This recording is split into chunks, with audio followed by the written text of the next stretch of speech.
favorite Joe Mantegna, probably better known for his role, Joey Zaza. Well, that's one of them. Yeah, Joey Zaza and Godfather. And David Rossi, Criminal Minds, and a multitude of others over the last 50 years. You've had quite an illustrious career, but quite a variety of roles. I mean, I've seen you as a detective, FBI agent, a mobster, a musician in Alice. Right. So, if you don't mind, I'd like to ask you a couple of questions about some of the actors you've worked with, because I've had the opportunity of meeting a couple of them. Alrighty. One of them had a very strange effect on me. My heart started racing, and I understand that he has that effect on other actors. Right. You know who I might be talking about? I've worked with a few guys that might have gotten your heart racing. Well, go ahead. Al Pacino. Oh, Al Pacino, yeah. Well, I get that. Sure, I can understand that. So, when you were growing up, you lived in Chicago. I did. Okay.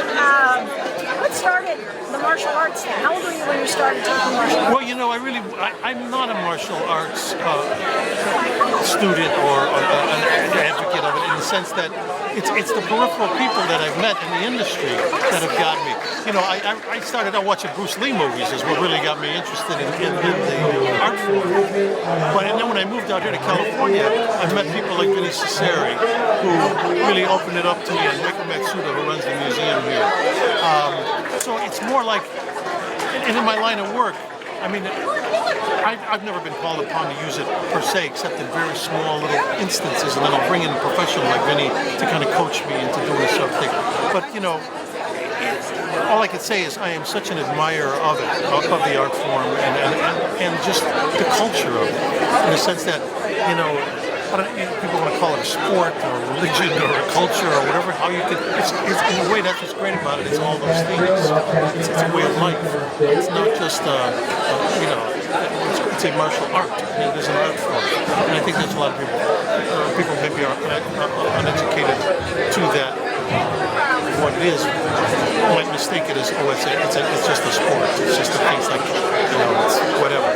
But obviously, it's much deeper than that, and that's what I really appreciate about it. And that's what the aesthetics of the culture of it, what's almost behind the physicality of it. Absolutely, you're surrounded by martial arts legends. There will never be another Benny the Jet. There will never be another James Liu, Don the Dragon Wilson, Douglas Long. I feel quite honored to be here filming my show. Right. No, it's just great, and like I said, it's what it teaches beyond the physical aspects of it, which I think is important. I mean, in other words, if you think about it, I was going to make a comment about it. You're amongst people who, in some respect, could probably be among the most dangerous people on the planet, yet are also the most gentle and spiritual people on the planet. And that combination is what makes it so special. Well, I appreciate the fact that you support the museum. Oh, absolutely. Support the museum. I think Michael's done a wonderful job. I've known him from before he even had the museum. Yeah. And so from where he's taking it from to what it is today and where it's going, I think it's wonderful. It's a testament to his hard work and people that he surrounds himself with. I want to ask you about one more actor, because I've met him on several occasions, and he played an absolutely evil character. Yeah, we've all done that.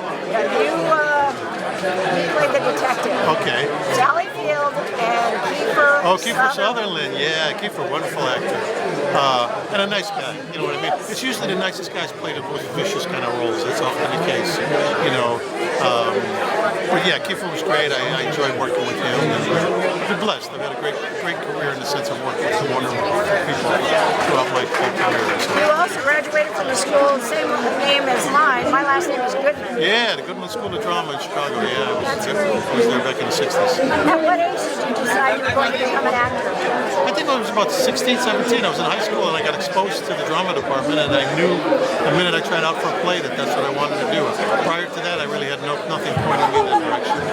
Nobody in my family, nothing that really indicated I should do this. So I think I feel blessed that way, that at an early age, a door opened, and I looked through that door and thought, I love this. I got to give this a shot, and I really have never looked back. One more You've been married to the same woman for almost 45 years. Yeah. To what do you attribute the longevity of your marriage? I think one of the things I've always said is that marriage is like a roller coaster, and what you got to do is there's going to be times when you're almost going to get thrown out of the car, and if you feel the ride is worth it, you hold on and get through the dangerous curves, and then the ride tends to smooth out, and it just gets better and better. And so I really think it's been that. I think we both kind of agreed and made that decision. You know what? Let's just hang on to those curves. And there have been some curves, but I think the ride's just gotten better and better. And we have two beautiful, wonderful adult children now. And it's all good. That's great. Thank you so much. Thank you. Guys, I have the honor and privilege of introducing a very good friend of mine, Mr. Joe Mantegna. He's going to do a Q&A. I think it's because I'm Italian, they asked another Italian to introduce an Italian. I don't know, something about the Godfather and bodies disappearing. I have no idea. You know? Guys, please give a warm welcome to somebody I know you don't need. He doesn't need an introduction. Mr. Joe Mantegna.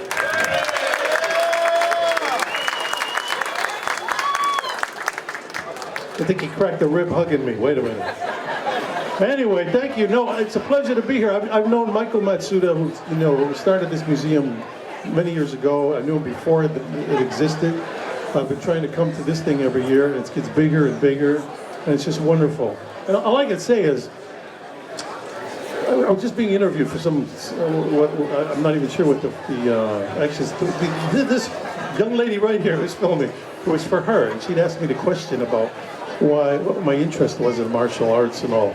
And to tell you the truth, what it really is, and why I'm here, why I'm happy to be here, is not because of the physicality of what this art form is, but the spirituality of what this art form is. I mean, a lot of people out there in the world, they hear, oh, martial arts, jiu-jitsu, judo, karate, whatever it may be, they think, oh, well, it's that sport where, people knock each other around.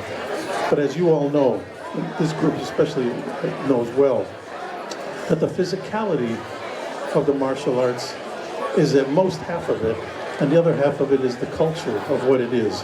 And my best way of explaining it is that when you're among people at the highest level of martial arts, you're at the same time with probably some of the most dangerous people in the world, who are also some of the kindest and most soft-hearted and most passionate and spiritual people in the world. And that's what makes it special. And that's why I'm glad to be here today.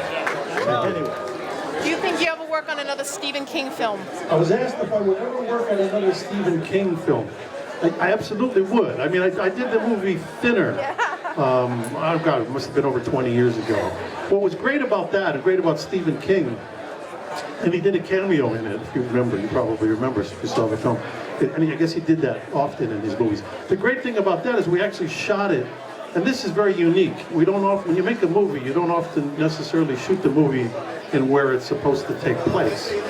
But we shot that thing up in Maine, right out in Camden, Maine, right in the area that he had written about. And that made it really wonderful, especially for me and my family, because I have memories. My daughters at the time were only 5 and 7, and so I put them in school, in a little public school in Maine. So every day, and it was so very different from living in Los Angeles, because I'd pick them up from school, and when the girls would come walking out of the school, the principal would be on the steps saying, goodbye Gia, goodbye Mia, goodbye Johnny, goodbye. He was the principal. He knew the first names of every kid in the school would say goodbye to him. I said, no, we don't get a lot of that in LA. So that was great. And I have memories of, walking my little 5-year-old at night. There was an old graveyard across the way from where we were staying. And the graves were all dated back into like the 1700s, and I'm there smoking a cigar with my daughter, looking at gravestones with anchors on there because the ship had gone ashore there back in like the turn of the, late 17, early 1800s. But anyway, yes, in a heartbeat, I'd worked for Stephen King again. He was a wonderful guy, and I enjoyed doing that movie. I was very fortunate enough to be working on the film, The Godfather Trilogy. One interesting story about that is how I found out I was going to be in the movie Godfather 3. I was living in Studio City at the time, not far from here, and there's a restaurant there, Vitello's, which became infamous when the Robert Blake thing kind of happened some years ago. But this was before that. And I knew I was up for the movie. I knew they were considering me for a role in the movie. And it was a Friday, and I walked over to Vitello's to pick up a pizza or something for my wife and myself and both my daughters were born then, so my 2 kids. And as I walked in, one of the owners of Vitello's looked at me and said, "Joe, you son of a gun, you're gonna be doing The Godfather 3. And I looked at him, I said, what are you talking about? "Well, don't be coy with me. You're doing a movie, Godfather 3. God bless you." And I said, look, I know I'm being considered for the movie, but I don't really know if that's true. He goes, "What are you talking about? It's true, you're doing the movie." So of course I say, "Well, how do you know that I'm doing the movie?" He says, "I just got a call from my cousin. He works in the casting office." He says, "They're just putting your picture up under the wall next to Al Pacino. And they wrote the name Joey Zaza under the picture. And he knew I knew you. And he called me and said, 'Hey, your friend of Joe is into the movie.'"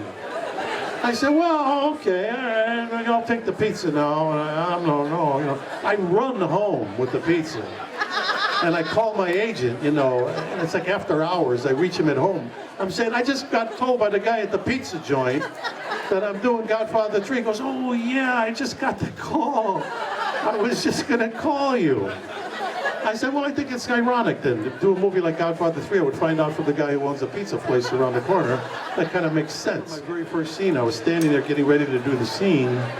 It'll be my first lines, my first bit. And I look around and I see there's Al Pacino standing there and Andy Garcia standing there. And I'm thinking, oh my God, I'm about to do one of the Godfather movies. And you go through that second of like, whoa, And I kind of felt like that major leaguer who for the first time is gonna, goes to bat in the major leagues for the first time. But then it lasted for just an instant, because then I said to myself, wait a minute, I've been in this business a long time. I've been doing this since I've been a teenager. I says, and I kind of got to where I've always wanted to get to.